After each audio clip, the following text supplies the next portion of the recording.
খবর পাইলাম আমার একজন ফোন করছে যে এখানে ডাস্টবিন আছে, এটার মধ্যে বোধহয় কিছু একটা বস্তু পাওয়া গেছে।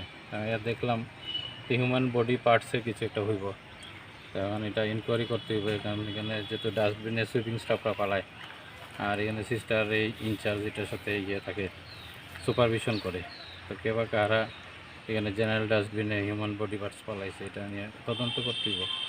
ইনকোয়ারি করুন, ইনকোয়ারি করে যেই আছে এটা ওইভাবে ব্যবস্থা নেওয়া হবে। এখানে স্যার 2টা পাওয়া গেছে।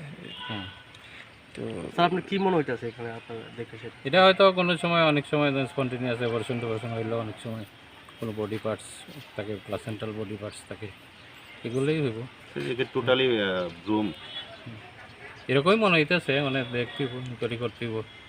আর এখানে সুইপিং স্টাফরা এগুলা পালায় সাধারণত, এটা রেকর্ড দেখতে হইব। স্যার বিশালগড় মহকুমা হাসপাতালে এরকম এর আগেও হয়েছে, এখনো হচ্ছে, এই বিষয়টা নিয়ে কী বলবেন?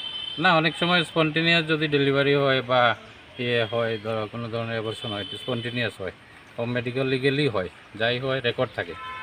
অনেক সময় ধরো 2 মাসে 1 মাসে যেগুলোই হয়, এগুলো সব রেকর্ড থাকে আমাদের এখানে। গাইনোকোলজিস্ট আছে, গাইনি ডাক্তার দেখে।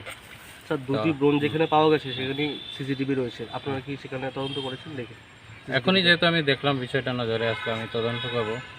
সিস্টারকে আমি ডেকেছি, সুইপিং স্টাফদের ডেকেছি, যারা এগুলো নিয়ে ডিল করে, যারা ফেলে। একটা নয়, পরপর দুটা ব্রুম। সেটাই তো এখন দেখলাম, এটা নিয়ে ইনকোয়ারি করবো।